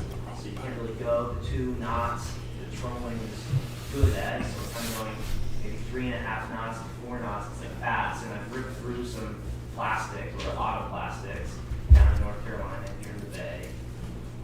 Do you have any sort of tips, tricks, pointers, or spots that are good for a big sailboat? Obviously, it's not a fishing boat, so it's sort of a recreational. Yeah, that's a real toughie because I never tried it. And Caught some rockfish off of the boat, but it's kind of like a one-off, like, out of luck. you kind of put the square peg in a round hole. In some, in some sense, I would encourage it, don't get me wrong, right? Because it's fun. And actually, FishTalk is put out by, Spin Sheet Publishing is a publishing company, I'm sure you know Spin Sheet Magazine. And I know one of the sales guys, Eric, he has a 36-foot sailboat, I'm not going to remember the type, and he does it all the time. I know that what he does is he pulls swimming plugs as opposed to plastics, because he just kind of sails along at whatever speed he's doing, and he just throws it back. And I would say he experiences occasional moderate success. It's not like he catches fish all the time, but he does catch a fish now and again, and the swimming plugs, it's kind of, you can be doing 2 or you can be doing 4. Not going to make a huge difference. One like that rattle trap probably would be a bad bet. Beyond that, I'm afraid I don't know. If you're anchored out, so you're spending 2 nights in an anchorage, maybe the depth is 15 feet, 20 feet, kind of mid-range, and it's sunset, what are you going to throw out if you're just kind of sitting there? I mean, you're not by structure, most likely. Yeah, that's the tough part, is you can't be be in open water. Okay. That's where it's safe to anchor. I got something for you. All right. I've got something. Google Hydroglow. Hydroglow. Get yourself a green Hydroglow light. Gotta be green. They sell blue, they sell pink, they don't work. With the green light. Drop it off the back end of the boat at dusk. And wait about an hour. And you'll have big circles in there. Seriously. And then you can drop in a jig, you can drop in bait, you can do whatever, you'll have fish around you. Those things pull in fish like a magnet. If you're anchoring overnight, that is it. Yeah, you've done that? Yeah. It works really good. We have our boats over south, and we drop it in just to drop it in. I'll drop a green and a white one just to draw it in, just to watch them swim around, and all the perch, the bigger perch come in, you'll see them jump up and grab them and dig out, and he'll take his, drop his little minnow or wherever, bait or cast netted, and drop it in the middle of them and just wait for one of them to grab it. Yeah, it totally changes the dynamic. And it's kind of like wherever you are, whatever's around you, you're going to pull it in. What are they called? Hydroglow. Hydroglow. but make sure it's green. It really angers me that they still sell the blues and the pinks. These are all kind of different brands. And Yeah. either battery, I just bought a little battery that's rechargeable, and I just click it, Yeah. connects to it, lights them up, and Yeah, they're 12 volt. So when I fished catfish last season, I went out at night, and they would typically start biting around 11 and kind of stop around 12, but I don't know if that's the actual time they bite. So I guess my question is, like, when do catfish really come down to biting? So, a lot of guys believe night's better than day, generally speaking. But, so there's so many variables that we haven't gotten into here. Are you a tidal or non-tidal? If so, what's the time? What's the pressure doing? Catfish are really pressure sensitive. And a lot of times, like the one thing that will shut down a catfish bite is a rapid pressure change. So they're just an awful, there are many more variables going into that. You know, depending on where you are and what you're doing. Could you say something about the menhaden commercial fishing and how it's affecting? Yeah, We did, that's what I was talking about when I said we'll circle the globe 5.5 times. Oh. That's that fishery, that's those bunkers. Because I figured out the average length of the fish and the poundage, and it's like 7 inches times, I forget, 800 metric tons. Circles the globe 5 times. Pretty crazy. Mostly they are used for, it's called the reduction industry, mostly they're used for like cat food and food supplements. Yeah, and they're filter feeders. I read your article on that and how important they are to the ecosystem in Yes. the bay, and they shouldn't be overfeeding, overfishing those No. filter feeding type fish. We get- That was a really good article. What was that, about a year ago? That sounds right. Last summer, yeah. And oysters get all the press on being the filter feeders that filter the water, and that's great, right? We should have a lot more oysters. It kind of boggles my mind that we still harvest them at 1% of historic levels. So take more out? Okay, whatever. But with the bunker, they don't get as much attention, but they're doing the same thing. It's exactly the same thing. Doesn't matter on fishing if it's high or low tide, and if so, which tide is it usually better on? It depends. That's another big question with lots of different answers. Some fish are going to be better when you change the tide. Some are going to be best when it's running. There are a few that are going to be best when it's not running. Sheep's head is running right next to it, kind of likes a dead tide. So the answer's all over the place. There's like no one single answer. It really is. And your tactics, and your place, and your species. Your species. Like when I go down to the CBT, I'll fish for those guys for like 2 hours, and then I'll switch. I'll go fishing for cobia, sheep's head, flounder, and compass fish all on the same day, all in different little chunks. Because I know that the sheep's head like it when the tide's dead, and I know that the cobia like it when it's super calm, and I can run around and look for them. And I know that the compass fish like it right at dusk. All kinds of different things. So, when is it best to catch a snakehead? Ooh, man. When is it best? Like seasonally? Timing of season or time of day? Like seasonally and time of day. Seasonally and time of day. So seasonally, I'm going to say springtime before they spawn. And if you read your reports, the fishing reports, you ever see our fishing reports? Check them out. You'll see people saying if they start to see fry balls, that means they started, spawning. Once they start spawning, they get real hard to get them to bite. But right up until then, man, like usually April and like half of May, they are red hot. Time of day, actually I find them to be a midday fish. I don't think they really care a whole bunch, You don't have to be there at dawn, which I love because I don't like getting up early. You can just kind of fish from any old time. I got a question. Can you, is there any way we can get this PowerPoint from somewhere? Give you an email or something? Oh, okay, yeah, absolutely. Shoot me an email. If you just have a magazine, my email is on the masthead. I'm in here. Okay. Yeah, just shoot me an email. I'll be happy to send it to you. Thanks. You had that graph of where there were the spikes with the rockfish, the good years. Is there any correlation that we can take from that as far as, is that because of heavy precipitation in the feeder streams or? Well, that's something that, the science guys are constantly working on. Yeah. They know that high flow, but with low temperature and low turbidity is ideal.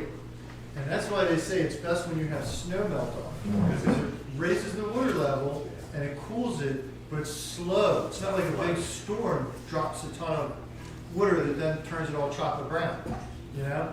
So beyond that, they talk about the timing with the copepods. Honestly, it's kind of beyond me, but there's evidently some copepod that the hatchlings eat that needs to hatch at just the right time, so they got plenty to eat. I read that. And I'm sure there's more. But I saw another hand, so, If you wanted to target count those rays, what would you do? If you wanted to target count those oh, target count is raised. Two options. One, chunk a bunker down the bottom. You'll catch more than you can stand. Two, if you enjoy bow fishing, I know some guys who bow fish for them, and they basically like, they stack them as high as they want. You know, they get as many as they can stand. Now, I found that they're no good to eat, so I don't want to do something like that. But I also understand that they are excellent crab bait. So I know a guy who bow hunts them, who baits with them. I hate them when I was younger. Did you? Yeah, and what about large bluefish? When I was like, 15, we used to go to Cedar Point, and we used to catch 8, 10 pounds Yeah. bluefish off the shore. And at dusk, you could just watch people's lines, Yeah. surf fishing. Yeah, well, back then, and I remember that well, when I was a kid, we never went fishing for rockfish. You always went fishing for bluefish. But back then, we didn't have any rockfish. Yes. The rockfish came back, the bluefish disappeared. Now, what's interesting is, the bluefish population is still, pretty darn big, but it's much more coastal in nature. If for the last, I don't know how long, if you would go to like an inshore spot like the Jack spot, right? You're talking 24 miles from the inlet, but probably only 18, 20 miles out from the beach. Loads of just what you're talking about, 12, 16, 18-pound bluefish, just these big giant choppers. They're out there now. I'm not the science guy, but my best guess would be that, as the rockfish populations climbed, there was less and less and less food and more competition in the bay. And so the bluefish were like, all right, let's stay out there. But I remember that well. Do you get tall dogs up this high? Up this much? Not really. I've heard of an oddball or two caught as far up as like the Cabbage Patch. I've heard rumors of them being caught at the target show, but I've never seen it, and I'm not sure I buy it. Spadefish. So spadefish is another one that's also in transition. As far up as the cell for sure, I've heard of them at the Cabbage Patch too. I don't know if they're in the numbers that people target them often, but they are at those reefs, and they like hanging around that structure. I was going to say, if you really want to get them, going farther south would be the move. There's one of those reef sites that's right inside the CBG too. What's that called? Is that it's the one that used to be the degassing station? That one I know they. But that's great. I mean, you're right there. You're right at the CBG. My father told me about an app where you can plan what the river pressure is and when fish are feeding and things like that. Is there a particular app that you know of or something that people could use? Yeah, there are a bunch of those apps. Yeah. But you don't. I don't like them because when I go fishing, if I have the time to go fishing, I'm going fishing. I don't care what the app tells me. I don't care. Short of a 20 knot or higher wind, I don't care about anything else. If I have the time and the ability, I'm going. Now, there are a ton of variables. I've talked with people who do like those apps and think that they correlate somewhat with their experiences. Honestly, AI is going to make all that obsolete like that because there are already guys working on AI apps where they actually, you basically do this with your camera and they refer to the geology and all the, what they see and all the stuff and then say, oh, the fish are right there. you know? I don't know how accurate it is. I kind of doubt they'll be very good because my experience is pretty much everything in this guy is garbage. But be that as it may, you know, all that stuff is coming. I can see how it could do some stuff. So like around the summer, off our, you always see birds diving on fish. Like, I don't know if they're rockfish, I think they might be, I don't know. But I've never gotten them to bite. What would you recommend using to get those fish to birds back? So you're speaking specifically to this past season off Poplar? Yeah. Yeah, so you're not alone. You're not alone. So it's not always fish. And I don't know what's going on. I started seeing this about 3 years ago. Saw it a lot last year. It's happening more and more. It might have something to do with cormorant populations. When you see that, watch the water surface for cormorants popping up. And you'll notice that there's a bunch of cormorants. For what? Cormorants. Those black fish-eating birds. Uh, It's been happening in the mouth of the West, actually, the last 2 years running. You seen this too? Yeah. Yeah, it's been happening in the mouth of the West. You run over, you're like, yeah, man, those birds are going to be fish. And then you don't catch a thing, and then you notice there are cormorants popping up all over the place. I don't know if the cormorants are chasing the bait to the surface and the gulls are coming to eat the bait that the cormorants are pushing up. That would be my best guess. Can't swear to it, but it's got something to do with the cormorants. And I've seen that multiple times in the last few years. There's just no fish there. So let me tell you what I do when I see the birds these days with rockfish. Because it's a very different game than it was 10 years ago, when it was just pull up to the birds and start casting and catch a bajillion fish. Not like that. A lot of times, these fish have become very sensitive to noises we're making. Okay? So when you roll right up on them, you're going to send them down. Often you don't have a choice because 5 boats are rolling right up. Everybody sees it, they all come over, right? So they're going to put them down. What I have found the best maneuver is, do you have side scan on your boat? Okay, side scan's a big advantage. What I'll do is I'll go and circle around them and just look on the meter. And if I don't spot the fish, I don't even throw a line out. Drives my people crazy. Guys that take it on the boat, come on. I'm like, no, we're not going to stop. You know, you got to do that circle and then do a wider circle. And if you don't see any fish, keep on going. You got to find them on the electronics, then start casting. Take note of what depth they're at, right? And work your jigs at that depth. If you don't, a lot of times you're not going to see any fish. A lot of times the fish are going to be scattering.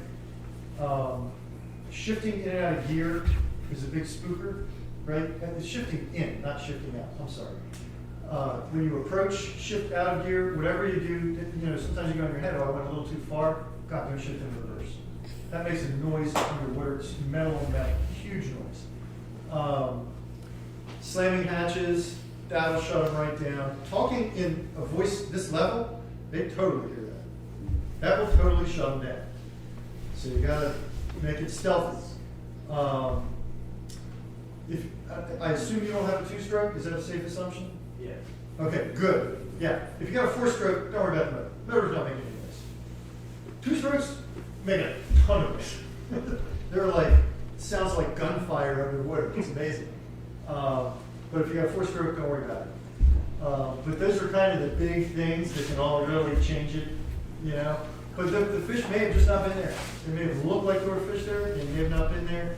Or there may have been fish there that were driven down, got spooked, who knows, or maybe just didn't get right on top of it. You know, like I said, 10 years ago, it was a whole different story. We were dealing with schools of fish that were like, you know, the size of this facility. Today we're dealing with schools of fish that are like the size of this room, if we're lucky. If it's not a pot of 10 here or a pot of 10 there, you know? So it is much more difficult to catch fish under birds today than it used to be. Sliding the anchor in the water scare them? If you're chain banging around, definitely. Anything like metal on metal is a killer. We did a whole, when I worked for Boating Magazine, we did everything we could think of to make different kinds of noise and recorded it all underwater. And and measure the dBA on everything, the sound level, right? And it was shocking what we found. Like the voice was the thing that blew my mind. It sounded like, when you listen to the recordings, it sounded like the old Peanuts cartoon. The adults, they go, wah, wah, wah, wah, wah, wah, wah. That's exactly what it sounds like. That's what you sound like underwater. And we tried towing the hydrophone in a trolling spread. And it was just very illuminating, because you know, a lot of guys talk about a marlin as a window shopper, right? They see a marlin come into the spread, but it never eats anything, never hits a bait. And they say, oh, it must have been a window shopper, it wasn't aggressive. Well, if a large predator comes up near a bunch of little stuff, it's aggressive, right? It's not there for fun, it's there to eat. But what happens when a billfish gets spotted in the spread? Oh my God, billfish, left rigger, get over here, get over there. People are running, jumping up and down the ladders, making a ton of noise. And all that yelling is just like so audible. It's shocking. Move on. Do you have any tips or tricks on how to better use electronics, or any resources to learn how to better use electronics? So that's a really tough question, and you're gonna hate my answer. The best thing you can do is just get out there and use it. It really is. It truly is. Time on the water, no substitute for it. I'll back that up by saying you can't just go fishing. You can't say I'm gonna go fishing every day this week and learn my electronics. You gotta force yourself to mess with the electronics, you know? And like I got a new rig, gosh, it's three falls ago now. I got a new boat, new electronic system. I use some of their lower level stuff, but not this big complex machine, right? And I spent 2 full days just going out and messing with it. Not fishing, not out, but not fishing. You know, just messing with the electronics, doing different stuff. And then, I mean, because of the position I'm in, I'm kind of lucky with this. I call up the hummingbird guy, and I was like, come fishing with me, show me. You know? So then I spent a 3rd day being directed by a pro. And that was 3 years ago. I'm using it 3 years now. I will bet that I can use 70% of what I wanted to do, and there's probably another 50% I don't know about. Today's units are so complex. There's so much going on. And I don't know about you, but I forget something. I know there's stuff I learned that I already forgot. Okay, it's late spring, early summer. I want to take my grandson out near Deal, and I want to catch something. So, how would you rig up and get ready to do something like that? Late spring, early summer. We're talking like late May, early June? I'm sorry? Late May, early June, that kind of? It'd be late June. Late June. Yeah, and July, that's when it'll be here. Okay. Well, rockfish will be an option, but I don't know where they'll be and what it'll be like, right? I can't predict that. White perch ought to be on pretty much all hard bottom. You ought to be able to put on a bottom ring and a couple pieces of fish bites and go drag them on the shell bottom. Is it just north of Holland? Yeah, just north of Holland. There's a big shell bottom. I take my grandkids out there by late June, the spot are up in that area. So I've got a shot at spot and perch. And fish bites works fine for this, where you can get those red worms that they forget what they call them. They're not blood worms. The lug worms. Yeah, they work very well as well. And you can fish the bottom there. You can find them on your reader. You'll find cups of them and just drift through there. Yeah. My grandkids have a great time catching 2 at a time if you've got a double rig. Yeah. Yeah. Yeah. And That's it's right. reliable fishery. And you know, I said bottom rig. I would even get the have you seen the Chesapeake Sabiki rigs? They work really good for this stuff, and they're all set up. Just put a teeny little piece of bait on there and drop it right down. They're kind of hard to find. I don't know if they've got them right up here. They don't know if they have them here. They do. Yeah, Anglers definitely has them. I don't know what. Yeah. The West has them? Oh, yeah, that's awesome. Oh, wow. Okay. I didn't know that. What are they called? Chesapeake baits. Yes. Yes. They're like trying to go for like big fish, like say a snake, egghead, or that ass would probably be the best time and place to do it. Well, I like that springtime frame again, right? The bass, people fish the big ones specifically when they're pre-spawn and post-spawn. And I think a lot of those guys like to use a plastic worm. And just kind of drop it in with the fish's nest and wiggle it a little bit. The snakeheads, like we were talking about, that early spring before they spawn is going to be the time to get them over there. What are you fishing for now? Now, I'm fishing for yellow perch. I love eating yellow perch. I failed miserably the day before yesterday. We didn't get one. Oh, Where are you going? Pocono. The bite on bass, crappie, and pickerel was fantastic. It was not fantastic. The bite on bass, pickerel, and crappie was okay. The bite on catfish was fantastic. Snow Hill area. Has anyone here ever fished Snow Hill? Yeah? Did you go above the bridge? No, but we asked the guy in the basket. Come on, this is where they're going to fish. Yeah, so I love Snow Hill because there's a drawbridge. Yeah. And they will open it for you on a little john boat. Yes, that's what he said. Yeah, it's only like, there's like this much, like you can't go under it, but I just get a charge out of it. Every time I go there, I make them open the bridge, because they're gonna open that whole bridge just for me. So I go under and buy a little teeny boat, you know, it's a blast. It's a lot of fun. But that generally is a really good yellow perch bite. Are you on land at this time of year? Well, boats winterize, so. Yeah. Most So- of the rivers and stuff. So if you want to catch yellow perch, look, here's what you do. Go to FishTalk Mag, look for the search box in the upper right-hand corner, and just type in yellow perch. I've done multiple features on the where to and how to for the spring perch run around here in specific. Now, most of the hot spots are going to be on the east side, but like the chop tank, there are awesome spots you can walk into. Yeah, the Patuxent, there are a couple that are okay sometimes, not as good. Tuckahoe, there's a lot. That'll, like, if you do that, you'll find a dozen articles that will lay it all out. Sir? Any other questions in the house? Just final question. So I'm looking at I'm seeing the fish on the screen, and they're popping up. Are they coming from the front, boat, from the back? What's your boat doing? Slowly, just drifting. Drifting? Yeah. That's impossible, so. They might be sitting still, you might be drifting over them, they may be going this way, it's impossible to say where they're gonna be in that transition. And so you're at anchor.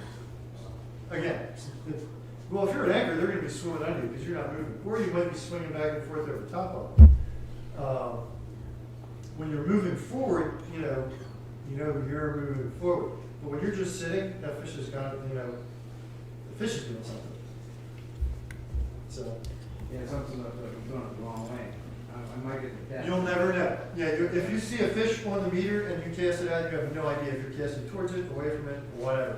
But the transducer beam is not that wide. If you see it directly below you with 20 feet of water, it's right under you. I think it's an 18 to 20 degree beam, and I'm going to get the specific numbers wrong, so don't hold me to this. But I want to say the cone on the bottom is only like 3-4 feet around, something like that, and 20 feet of water. I'm probably going to be a little off. It's a terrible numbers, but it's not huge. It's not huge. That's right under. What are the best lures for freshwater? Say it one more time. What are the best lures for freshwater? The best lures for freshwater. Man, that's a big question, because what kind of fish? Are we talking crappie, or are we talking bass? Bass. We're talking bass? Bass. You know what? I think different bass anglers are going to have different opinions, which probably will change depending on the season. But that said, plastic worms and spinnerbaits are really effective on bass, and topwater sure is fun to watch a picnic. I have a couple of things. You want to go? if you have one tackle set up, so you have a rod, a reel, and you have a certain pound line, you can only have one on the boat with you at all times to fish, you know, maybe medium fish, eatable fish in the bay, what would you keep on your boat? Well, Might be good for everyone. my gut response to that is can't do it. Let me ask you this. How many tools do you have in your toolbox? One? You got a hammer and that's it? If you only have one rod, you know, what pound for all the fish in the bay, what pound you go nylon? So notwithstanding the tool rule, I find a 6'6" medium light St. Croix with a 3,500 reel with 20-pound braid to be kind of my best all-around rod, and I use it for a lot of stuff. But there's a lot of stuff I don't use it for, and there's a lot of times I'll be using it and cursing myself for not bringing the other rod. And just a great little example for the different tools in the toolbox and how important it is. My boy Dave, who was in one of those earlier pictures with Rockfish, he and I were on my boat fishing the south early on this past summer. And I had geared up for Rockfish. We hadn't really gotten into all that many wrenches. And he brought like 3 rods. And I'm like, dude, 3 rods. He brought like 3 rods. And started tossing a rod that's best suited for an 1/8 ounce jig head. Remember I was talking about the lighter nets for that? He caught a couple redfish. And I'm like, ooh man, I'm downsizing my jig head. I'm not catching them. Doing what I'm doing, which is like the rockfish. Guess what? I couldn't work anything else jig head with that rod. Couldn't do it. I mean, I tried. Very ineffective. That day I ended up catching 1 red and 1 rod. And he caught like 5 red and 2 rod. And just kicked my butt. Up and down the way. Grateful for the right job. He did at least 5. There's a lot. Could you repeat what you said, the standard rod? Oh yeah, a 6'6" St. Croix, medium light, and a 3,500 size reel with 20-pound braid, and then the leader you attach to that will vary depending on what you're doing. I like a Shimano Stratic. It's just me. Everyone's got their own favorite. I like it because it doesn't break. There are a lot of nice reels out there. A lot of them last a season or 2. It's really interesting when you look at the real manufacturer's warranties. They all operate like nothing. Fish it for a season, you're on your own. And the Stratics really don't break. The downside is they've got this little roller bearing glitch where after a couple of years it makes a scratchy sound. And it's really annoying until you replace the roller bearing. So you gotta do that. How's this work? Okuma just started a 3-year warranty on their new high-end spinner. And I'm going to try it out. Because for them to back it for 3 years, that's like big, That's like when remember when all the car warranties switched to these big, 550,000 and some offering it more now. They used to be like, I don't know, what are they, 3 years and 30,000. It's like that big of a switch. They think they've got it right, so. Question, just in this area, quick trip, Saturday morning, Sunday evening, run out for blue cats. What's driven? In April. In April. So I think the answer is yes. I haven't been able to do it myself. They're same in the South River, and I'm on the South, so I try the South, more often. This past spring, I told myself I was going to find those fish, and I did a couple short trips. I never really took time to do it, but I did a couple short trips, only caught 1. I know a guy who was catching 7, 8, 10 a day per trip. Good fish, like 20 pounders, in the South. So if you're in the South, you're in the West. That's a given, right?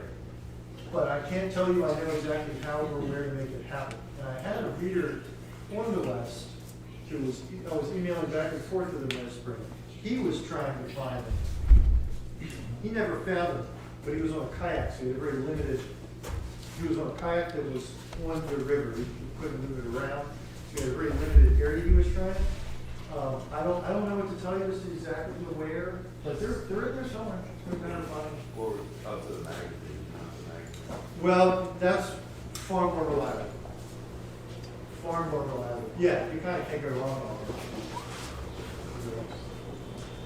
You're taking a center console out to 20, 30 feet. I know you keep talking about jigs and lures, but we tend to use like live bait. Like we'll go out and like over here to the south, go out to the beach on the other side that's not where they have the lagoon, and we'll bait or cast net out there and catch whatever the hell we catch and use. So is there a difference in what we'll catch using that versus the lures and the Berkeley gulfs and everything? There is, I mean, but it kind of, again, it all depends on the wheres and the whats and the which species. Well, like I told you before, I'll throw bait on the hook and throw it out in the water and just wait. I don't really target anything. I just like to fish, so I'll just throw it in the water and I just like being on the water, period. I'll just sit on the boat and just let it sit in the water and wait and see You what know happens. what, if you, I can't tell you I have direct experience, I haven't done it myself, but I would bet $1 bajillion.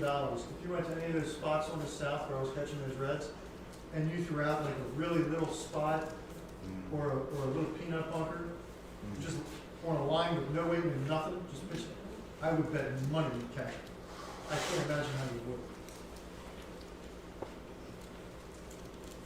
So I have a like small crawfish, and what are the sheets? I don't want to use you think I could probably use the little crawfish to catch it? Sheep's heads are a bait fish.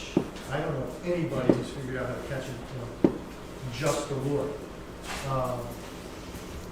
Those little crawfish, little swimming crawfish, man, that's a killer smallmouth. That's like my favorite smallmouth on the face of the planet. But sheep's head, I don't know anybody who can figure out how to get them out there. And I thought to myself this summer, I was like, because it's a pain in the butt to get the fiddlers and everything else to do it.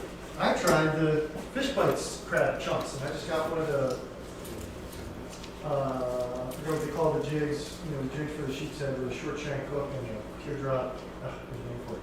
Anyway, I just chopped off a piece of fish bites crab and stuck it on there, and I'm like, this is gonna work, this is gonna work. I didn't catch a single fish. It didn't work. So they can go eat crab. Any other questions? What about live lining? What about it? Rock. What kind of bait are you using? Oh, a spot. Pretty much everyone knows what a spot. If you cast net bunker, you can do that. I used to do that years ago, actually, before I really did spot. But that's a young man's game, calling that 12-foot cast net is a backbreaker. But yeah, spot is pretty much where everyone's going to use it. Don't forget your circle hook. That they will give you a ticket for. Is that what you're using? I'm inclined to agree. I kind of have come to the conclusion that the whole circle thing was kind of crap. And it really didn't work like it was supposed to. I swore off live lining myself for Rockfish, I don't know, 5 years ago. Well, yeah, size seems to have a lot to do with it. I was told by one of the DNR guys who did that original study, Rudy Lukakovic, he said that back when they did that study, you couldn't even buy like a 6-ounce circle or an 8-ounce. And you could only buy them commercially. And they were all these big, thick hooks. And he said the stuff we have today just doesn't compare. And he doesn't know because he hasn't done another study, but he believes that the reason why we were all kind of so fooled by that, by the whole idea of circle hooks not killing the fish, was because these hooks we're using are just so different. That's what he thinks. But yeah, I swear, like 5 years ago, I pulled out like a 17-inch rockfish, just gushing blood. And I was like, that's it.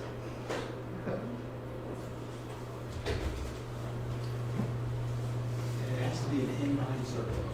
Correct. Yeah, they will. Yes. Yes. All right, folks. I think we're done.